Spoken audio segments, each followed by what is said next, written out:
ದಲ್ದಲ್ಪುರ್ ಅನ್ನೋ ಒಂದು ಹಳ್ಳಿ ಇತ್ತು. ಆ ಹಳ್ಳಿನಲ್ಲಿ ಇಬ್ರು ಅಕ್ಕಪಕ್ಕ ವಾಸ ಮಾಡ್ತಿದ್ರು, ಶ್ಯಾಮ್ಲಾಲ್ ಮತ್ತೆ ರಾಮ್ಲಾಲ್. ಅವರಿಬ್ರು ಯಾವಾಗ್ಲೂ ಜಗಳ ಮಾಡ್ತಾ ಇದ್ರು. ಬೆಳಿಗ್ಗೆ ಸಂಜೆ ಗಂಡ ಹೆಂಡತಿ ತರ ಇಬ್ರು ಜಗಳ ಮಾಡ್ತಿದ್ರು. ಯಾಕಂದ್ರೆ ಇಬ್ರು ಕೂಡ ಇನ್ನೂ ಮದ್ವೆನೇ ಮಾಡ್ಕೊಂಡಿರ್ಲಿಲ್ಲ. ರಾಮ್ಲಾಲ್ ಏನ್ ಮಾಡ್ತಿದ್ನೋ ಅದಕ್ಕೆ ಉಲ್ಟವಾಗಿ ಶ್ಯಾಮ್ಲಾಲ್ ಮಾಡ್ತಿದ್ದ, ಮತ್ತೆ ಶ್ಯಾಮ್ಲಾಲ್ ಏನ್ ಮಾಡ್ತಿದ್ನೋ ಅದಕ್ಕೆ ಉಲ್ಟವಾಗಿ ರಾಮ್ಲಾಲ್ ಮಾಡ್ತಾ ಇದ್ದ. ರಾಮ್ಲಾಲ್ ಸಿಂಹ ಸಾಕಿದ್ದ. ಶ್ಯಾಮ್ಲಾಲ್ಗೆ ಕೋಪ ಬಂತು. ನೀನ್ ಸಿಂಹನ್ ಸಾಕಿದ್ರೆ ನಾನು ಕೂಡ ಸಾಕ್ತೀನಿ, ಆದ್ರೆ ಇಲ್ಲ, ನಾನು ಸಿಂಹನಲ್ಲ ಜಿಂಕೆನ್ ಸಾಕ್ತೀನಿ. ಆಮೇಲೆ ಶ್ಯಾಮ್ಲಾಲ್ ಕಾಡಿಗೆ ಹೋಗಿ ಒಂದು ಜಿಂಕೆನ ತಗೊಂಡ್ ಬಂದ. ಒಂದು ದಿನ ಶ್ಯಾಮ್ಲಾಲ್ನ ಜಿಂಕೆ ಓಡಾಡ್ಕೊಂಡು ರಾಮ್ಲಾಲ್ ಮನೆಗೆ ಹೋಯ್ತು. ಮತ್ತೆ ಆ ಸಿಂಹನ ನೋಡಿ ಕಾಡಿಗೆ ಓಡ್ ಹೋಯ್ತು. ಆ ಜಿಂಕೆ ಹಿಂದೆನೆ ಆ ಸಿಂಹ ಕೂಡ ಕಾಡಿಗೆ ಹೋಯ್ತು. ಮತ್ತೇನಾಗ್ಬೇಕಿತ್ತು ಅದೇ ಆಯ್ತು. ಶ್ಯಾಮ್ಲಾಲ್ ಮತ್ತೆ ರಾಮ್ಲಾಲ್ಗೆ ಜಗಳ ಶುರುವಾಯ್ತು. ಒಂದಿನ ರಾಮ್ಲಾಲ್ ತನ್ನ ಹೊಲದಲ್ಲಿ ನಿಂತಿದ್ದ. ಆ ದಿನ ವಾತಾವರಣ ಸ್ವಲ್ಪ ಚೆನ್ನಾಗಿರ್ಲಿಲ್ಲ. ತುಂಬಾ ಜೋರಾಗಿ ಗಾಳಿ ಬೀಸ್ತಾ ಇತ್ತು. ಮತ್ತೆ ಆಕಾಶದಲ್ಲಿ ಬಿಳಿ ಮೋಡಗಳು ಆ ಕಡೆ ಈ ಕಡೆ ಓಡಾಡ್ತಾ ಇದ್ವು. ಅಯ್ಯಯ್ಯೋ ದೇವ್ರೆ, ಇವತ್ತಂತೂ ತುಂಬಾ ಥಂಡಿ ಇದೆ. ಇದ್ದಕ್ಕಿದ್ದ ಹಾಗೆ ಆಕಾಶದಿಂದ ಒಂದು ಮೋಡ ಕೆಳಗಡೆ ಬೀಳೋಕ್ ಶುರುವಾಯ್ತು. ಮತ್ತೆ ಬೀಳ್ತಾ ಅದು ರಾಮ್ಲಾಲ್ ಮೇಲೆ ಬಿದ್ದೋಯ್ತು. ರಾಮ್ಲಾಲ್ ಆ ಮೋಡಗಳ ಹಿಂದೆ ಸಿಕ್ಕಾಕೊಂಡಿದ್ದ. ವರೆವಾ, ಭಗವಂತ ಏನ್ ಕೊಟ್ರು ಜಾಸ್ತಿಯಾಗೆ ಕೊಡ್ತಾನೆ.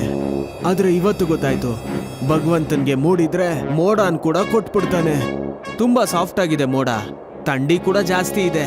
ಇದನ್ನ ಬೆಡ್ ಆಗಿ ಮಾಡ್ಕೊಂಡು ಮಲ್ಕೊಂಡ್ಬಿಡ್ತೀನಿ. ರಾಮ್ಲಾಲ್ ಆ ಮೋಡನ ಹಾಸಿಗೆ ತರ ಸುತ್ತಿ ವಾಪಸ್ ಮನೆಗ್ ಬಂದ. ರಾತ್ರಿ ಆದ ಕೂಡ್ಲೆ ಅವನು ಹತ್ತಿ ಹಾಸಿಗೆನ ತೆಗ್ದು ಬಿಸಾಕ್ಬಿಟ್ಟ. ಮತ್ತೆ ಮೋಡನ ಹಾಸ್ಕೊಂಡು ಅದ್ರ ಮೇಲೆ ಮಲ್ಕೊಂಡ. ಇಲ್ಲಿ ಶ್ಯಾಮ್ಲಾಲ್ ತನ್ನ ಮನೇಲಿ ಕೂತ್ಕೊಂಡು ಚಳಿನಲ್ಲಿ ಯೋಚನೆ ಮಾಡ್ತಾ ಕೂತಿದ್ದ. ನಾನು ಮನೇಲಿದ್ದೀನಿ, ರಾಮ್ಲಾಲ್ ಕೂಡ ಮನೇಲಿದ್ದಾನೆ. ನಾವಿಬ್ರು ಒಂದೇ ತರ ಇರೋದು ತಪ್ಪು. ನಾನು ಉಲ್ಟಾ ಮಾಡ್ಬೇಕು, ರಾಮ್ಲಾಲಿನ ಮನೆಗೆ ಹೋಗಿ ಮಲ್ಕೋಬೇಕು. ಶ್ಯಾಮ್ಲಾಲ್ ರಾಮ್ಲಾಲ್ ಮನೆ ಮುಂದೆ ಬಂದು ಅವ್ರ ಮನೆ ಬೆಲ್ಲನ್ನ ಹೊಡಿತಾನೆ. ರಾಮ್ಲಾಲ್ ಬಾಗಿಲ್ ತೆಗ್ದು ನೋಡ್ತಾನೆ. ಅವನು ಶ್ಯಾಮ್ಲಾಲ್ನ ನೋಡಿ ಕೋಪ ಬರುತ್ತೆ. ಏನ್ ವಿಷಯ? ನೀನ್ ನಿನ್ ಮನೇಲಿ ನಿದ್ದೆ ಮಾಡ್ತಿದ್ಯಾ, ಹಾಗಾಗಿ ನಾನ್ ನನ್ ಮನೇಲಿ ನಿದ್ದೆ ಮಾಡಕ್ಕಾಗಲ್ಲ. ನಾನ್ ನಿನ್ ಮನೇಲಿ ಮಲಗ್ಬೇಕು. ಇದನ್ನ ಕೇಳಿ ರಾಮ್ಲಾಲ್ಗೆ ಸ್ವಲ್ಪ ಯೋಚನೆ ಶುರುವಾಯ್ತು. ಇವನೇನಾದ್ರೂ ನನ್ ಜೊತೆ ಮಲಗಿದ್ರೆ ಆ ಮೋಡನ್ ನೋಡ್ಬಿಡ್ತಾನೆ. ಮೋಡನ್ ನೋಡ್ಬಿಟ್ರೆ ಏನಾದ್ರೂ ತೊಂದ್ರೆ ಮಾಡ್ತಾನೆ. ಇವನ್ನ ಇಲ್ಲಿಂದ ಓಡಿಸ್ಲೇಬೇಕು. ಮತ್ತೆ ರಾಮ್ಲಾಲ್ ಶ್ಯಾಮ್ಲಾಲ್ಗೆ ಹೇಳ್ತಾನೆ, ನಾನ್ ಮಲ್ಗಿದ್ದೀನಿ, ನೀನ್ ಉಲ್ಟಾ ಮಾಡು. ನೀನ್ ರಾತ್ರಿ ಎಲ್ಲ ಹೊರಗಡೆ ನಿಂತಿರು. ಹಾಗ್ ಹೇಳ್ಬಿಟ್ಟು ತನ್ನ ಬೆಡ್ರೂಮ್ ಬಂದು ಮೋಡಗಳ ಹಾಸಿಗೆ ಮೇಲೆ ಮಲ್ಕೋತಾನೆ. ಆಹಾ, ಎಷ್ಟು ಚೆನ್ನಾಗಿದೆ ಮೋಡ, ಚೆನ್ನಾಗಿ ನಿದ್ದೆ ಬರ್ತಿದೆ. ರಾಮ್ಲಾಲ್ ಏನೋ ನಿದ್ದೆ ಮಾಡ್ಬಿಟ್ಟ. ಆದ್ರೆ ಈ ಕಡೆ ಶ್ಯಾಮ್ಲಾಲ್ ತಲೆ ಕೆಡಿಸ್ಕೊಂಡು ಯೋಚನೆ ಮಾಡ್ತಾ ನಿಂತ. ಇವನು ನನ್ನ ಮನೆಯೊಳಗ್ ಬರಕ್ ಬಿಡ್ತಿಲ್ಲ. ಹಾಗಾದ್ರೆ ಖಂಡಿತವಾಗ್ಲೂ ಮನೇಲಿ ಏನೋ ಇದ್ದೇ ಇರುತ್ತೆ. ಅದನ್ನ ನಾನು ನೋಡ್ಬಾರ್ದು ಅನ್ಕೊಂತಿದ್ದಾನೆ. ನಾನ್ ಇರೋದು ಇವನ್ ಪಕ್ಕದ ಮನೆಯಲ್ಲಿ, ಕಂಡಿಡ್ದೆ ಹಿಡಿತೀನಿ ಇವನ್ ಮನೇಲಿ ಏನಿದೆ ಅಂತ.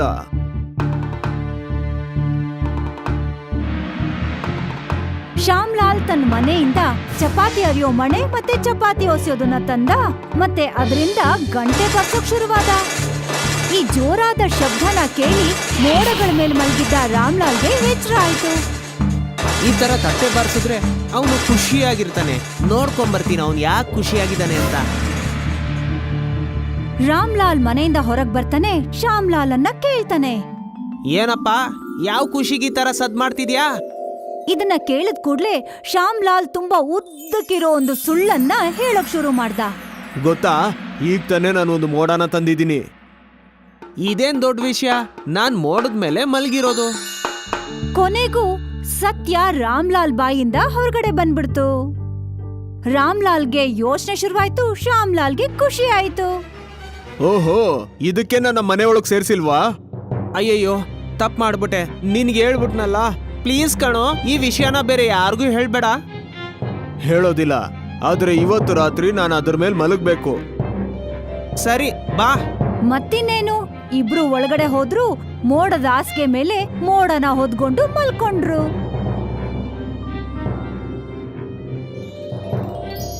ಮಾರನೇ ಬೆಳಿಗ್ಗೆ ಶ್ಯಾಮ್ಲಾಲ್ ತನ್ನ ಮನೆಗ್ ಬಂದು ಯೋಚನೆ ಮಾಡಕ್ ಶುರು ಮಾಡ್ದ. ನಾನ್ ದಿನ ನೆಲದ ಮೇಲೆ ಮಲಗ್ತೀನಿ, ಅವನು ಮೋಡದ ಮೇಲೆ. ಇದೇಗೆ ಮೋಡನ ನಾನು ಓಡಿಸ್ಬೇಕು. ಆಗ್ಲೇ ಅವನ್ಗೆ ಒಂದು ಐಡಿಯಾ ಬಂತು. ಅವನು ಹವಾಮಾನ ವಿಭಾಗದವರಿಗೆ ಒಂದು ಫೋನ್ ಮಾಡ್ದ, ಅವರಿಗೆ ಮೋಡಗಳ ಬಗ್ಗೆ ಹೇಳ್ಬಿಟ್ಟ. ಮತ್ತಿನ್ನೇನು, ಹವಾಮಾನ ವಿಭಾಗದವರು ಬಂದ್ರು, ಆ ಮೋಡಗಳನ್ನ ತಗೊಂಡು ಅಲ್ಲಿಂದ ಹೊರಟೋದ್ರು. ಇದನ್ನ ನೋಡಿ ಶ್ಯಾಮ್ಲಾಲ್ ಖುಷಿ ಖುಷಿಯಿಂದ ರಾಮ್ಲಾಲ್ ಮನೆಗ್ ಹೋದ. ರಾಮ್ಲಾಲ್ ಅಣ್ಣ, ತುಂಬಾ ತಪ್ಪಾಗೋಯ್ತು. ಅವರೆಲ್ಲ ಮೋಡನ್ ತಗೊಂಡೋಗ್ಬಿಟ್ರು. ಈಗ ನೀನ್ ಎಲ್ ಮಲಗ್ತೀಯಾ? ರಾಮ್ಲಾಲ್ಗೆ ಅರ್ಥ ಆಯ್ತು ಶ್ಯಾಮ್ಲಾಲ್ ನಾಟಕ ಆಡ್ತಿದ್ದಾನೆ ಅನ್ನೋದು. ಮತ್ತೆ ಹವಾಮಾನ ವಿಭಾಗದವ್ರಿಗೆ ವಿಷಯ ತಿಳಿಸಿದ್ದು ಇವನೇ ಅಂತ. ಆದ್ರೆ ರಾಮ್ಲಾಲ್ ಕೂಡ ಏನು ಕಡಿಮೆ ಇರ್ಲಿಲ್ಲ. ಅಯ್ಯೋ ಅಳ್ಬೇಡ, ಅವ್ರಂತೂ ತುಂಬಾ ಒಳ್ಳೆಯವರು. ಮೋಡದ ಬೆಡ್ಡನ್ನ ತಗೊಂಡೋದ್ರು, ಆದ್ರೆ ಹೋಗ್ಬೇಕಂದ್ರೆ ಹೊಸ ಬೆಡ್ಡನ್ನ ಕೊಟ್ಟೋದ್ರು. ಬಾ ನಿನಗ್ ತೋರಿಸ್ತೀನಿ. ರಾಮ್ಲಾಲ್ ಶ್ಯಾಮ್ಲಾಲ್ನ ಬೆಡ್ರೂಮಿಗೆ ಕರ್ಕೊಂಡು ಹೋಗ್ತಾನೆ. ಅಲ್ಲಿ ಶ್ಯಾಮ್ಲಾಲ್ ನೋಡ್ತಾನೆ, ರಾಮ್ಲಾಲ್ ಮಂಚದ ಮೇಲೆ ನೋಟ್ಗಳ ಹಾಸಿಗೆನೇ ಇತ್ತು. 2000ದ ನೋಟೇ ನೋಟಾಗಿತ್ತು. ಅವರು ಮೋಡದ ಬೆಡ್ಡನ್ನ ತಗೊಂಡೋದ್ರು, ಆದ್ರೆ ಹೋಗ್ಬೇಕಂದ್ರೆ ನನಗೆ ನೋಟಿನ ಬೆಡ್ಡನ್ನ ಕೊಟ್ಟೋದ್ರು.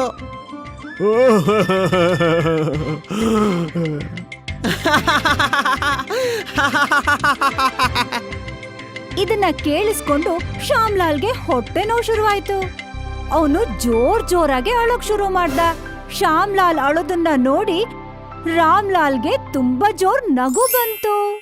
ಸೂಕನ್ಪುರ್ ಅನ್ನೋ ಹೆಸರಿನ ಒಂದು ದೊಡ್ಡ ಹಳ್ಳಿ ಇತ್ತು. ಇಡೀ ಹಳ್ಳಿ ವ್ಯವಸಾಯ ಮಾಡ್ತಿತ್ತು.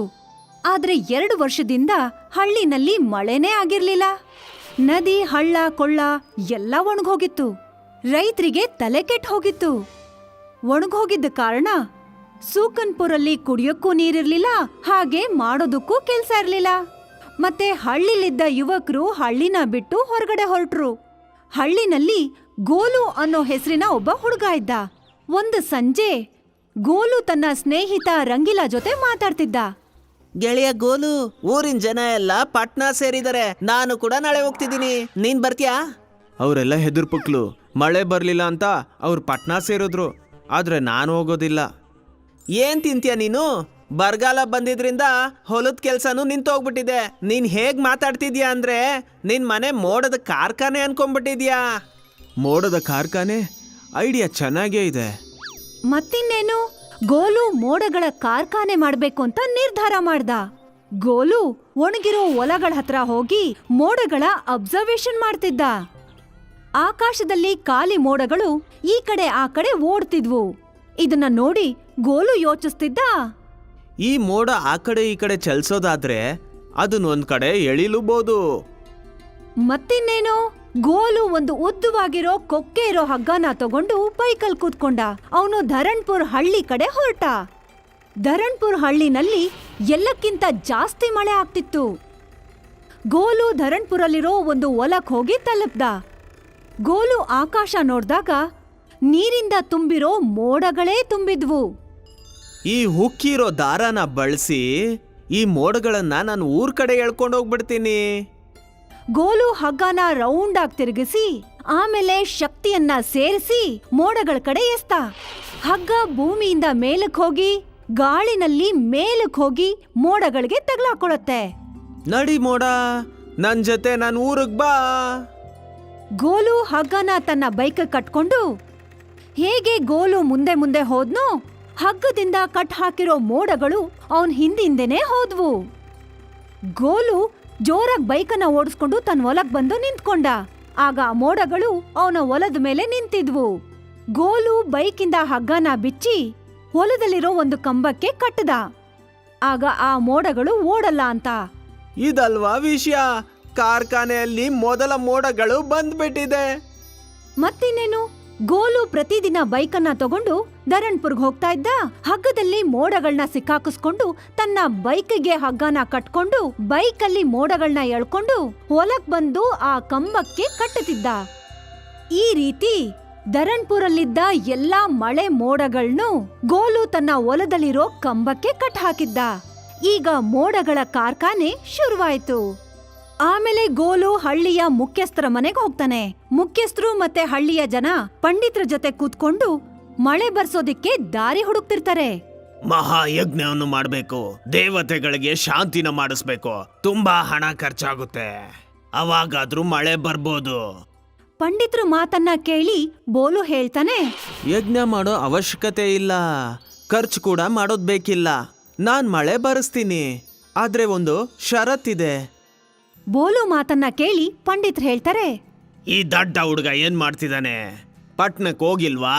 ಗೋಲು, ನೀನು ರಂಗಿಲ ಜೊತೆ ಪಟ್ನಕ್ ಯಾಕೆ ಹೋಗಿಲ್ಲ? ನಾವಿಲ್ಲಿ ದೊಡ್ಡವರೆಲ್ಲ ಇದೀವಲ್ವಾ, ನೀನು ಪಟ್ನಕ್ ಹೋಗು. ನಾನ್ ಪಟ್ನಕ್ ಹೋಗೋದಿಲ್ಲ. ಯಾರೆಲ್ಲ ಪಟ್ನಕ್ ಹೋಗಿದಾರೋ ಅವ್ರನ್ನೆಲ್ಲ ವಾಪಸ್ ಕರೆಸ್ತೀನಿ. ಯಾಕಂದ್ರೆ ನನ್ನ ಹತ್ರ ಮೋಡದ ಕಾರ್ಖಾನೆ ಇದೆ, ನಾನು ಮಳೆನ ಬರೆಸ್ಬಹುದು. ಗೋಲು ಹೇಳಿದ ಮಾತನ್ನ ಕೇಳಿ ಮುಖ್ಯಸ್ಥರ ಜೊತೆ ಜೊತೆಗೆ ಎಲ್ರೂ ಕೂಡ ಆಶ್ಚರ್ಯ ಪಡ್ತಾರೆ. ಎಲ್ಲಿದೆ ಕಾರ್ಖಾನೆ? ಬನ್ನಿ ನನ್ ಜೊತೆ. ಗೋಲು ಮುಖ್ಯಸ್ಥರು ಮತ್ತೆ ಬಾಕಿ ಜನಗಳನ್ನ ಕರ್ಕೊಂಡು ತನ್ನ ಹೊಲಕ್ ಬರ್ತಾನೆ. ಹೊಲಕ್ ಬರ್ತಿದ್ದ ಹಾಗೆ ಮುಖ್ಯಸ್ಥರು ಹೇಳ್ತಾರೆ, ಎಲ್ಲಿದೆ ಮೋಡಗಳ ಕಾರ್ಖಾನೆ? ಮೇಲೆ ಆಕಾಶನ ನೋಡಿ. ಜನಗಳು ಆಕಾಶನ ನೋಡ್ದಾಗ ಅಲ್ಲಿ ಸಿಕ್ಕಾಪಟ್ಟೆ ಮಳೆ ತುಂಬಿರೋ ಮೋಡಗಳು ತೇಲ್ತಾ ಇದ್ವು. ಅವನ್ನ ಹಗ್ಗದ ಮೂಲಕ ಕಂಬಕ್ಕೆ ಕಟ್ ಹಾಕಿತ್ತು. ಇಷ್ಟೊಂದು ಮೋಡಗಳು, ಇಷ್ಟೊಂದು ಹಗ್ಗ, ಇದೆಲ್ಲ ಏನು ಗೋಲು? ನೀವು ಮಾವಿನಕಾಯಿ ತಿನ್ರಿ, ಓಟೆ ಚಿಂತೆ ಮಾಡಬೇಡಿ. ಹೇಳಿ, ಮಳೆ ಬೇಕಾ ನಿಮ್ಗೆ? ಇದೆಂತ ಪ್ರಶ್ನೆ? ಖಂಡಿತವಾಗ್ಲೂ ಮಳೆ ಬೇಕು. ನಾನ್ ಮಳೆನ ಸುರಿಸ್ತೀನಿ, ಆದ್ರೆ ನಂದೊಂದು ಷರತ್ತಿದೆ. ಏನದು ಷರತ್ತು? ನಾನೇನಾದ್ರೂ ಮಳೆ ಬರ್ಸಿದ್ರೆ ನನ್ನ ಮದ್ವೆನ ನಿಮ್ಮ ಮಗಳ ಜೊತೆ ಮಾಡಿಸ್ಬೇಕು. ಗೋಲು ಷರತ್ತನ್ನ ಕೇಳಿ ಮುಖ್ಯಸ್ಥರ ಜೊತೆಗೆ ಅಲ್ಲಿ ಬಂದಿದ್ದ ಜನಗಳು ಕೂಡ ಆಶ್ಚರ್ಯಪಟ್ರು. ಆದ್ರೆ ಮುಖ್ಯಸ್ಥ ಒಳ್ಳೆ ಮನುಷ್ಯ ಆಗಿದ್ದ. ಸರಿ, ಮೊದ್ಲು ಮಳೆ, ಆಮೇಲೆ ಮದ್ವೆ. ನಾನ್ ತಯಾರಿದ್ದೀನಿ. ನೀವೆಲ್ಲ ಒಂದೊಂದು ಹಗ್ಗನ ಇಟ್ಕೊಂಡು ಈ ಮೋಡಗಳನ್ನ ನಿಮ್ಮ ಹೊಲಕ್ಕೆ ತಗೊಂಡೋಗಿ. ಜನಗಳು ಕಂಬ ಕಟ್ಟಿದ್ದ ಹಗ್ಗನ ಬಿಚ್ಕೊಂಡು ಮೋಡಗಳನ್ನ ಎಳ್ಕೊಂಡು ತಮ್ಮ ಹೊಲಗಳಿಗೆ ತಗೊಂಡ್ ಹೋದ್ರು. ಎಲ್ಲಾ ಮೋಡಗಳು ಹೊಲ ತಲುಪ್ದಾಗ ಗೋಲು ಕೂಕ್ಕೊಂಡ, ಈಗ ಜೋರಾಗಿ ಆ ಹಗ್ಗನ ಎಳಿರಿ, ಮೋಡನ ಅಲ್ಲಾಡ್ಸಿ. ಜನಗಳು ಹಗ್ಗನ ಹಿಡ್ಕೊಂಡು ಆ ಮೋಡನ ಎಳೆಯೋಕ್ ಶುರು ಮಾಡಿದ್ರು. ಆಗಲ್ಲಿ ಚಮತ್ಕಾರ ಆಯ್ತು. ಅಲ್ಲಿ ಮಳೆಯ ಮೋಡ ಚದ್ರತು, ಮತ್ತಲ್ಲಿ ಜೋರಾಗಿ ಮಳೆ ಶುರುವಾಯ್ತು. ಮಳೆ ಬರೋದನ್ನ ನೋಡಿ ಇಡೀ ಹಳ್ಳಿ ಜನ ಖುಷಿ ಪಟ್ರು.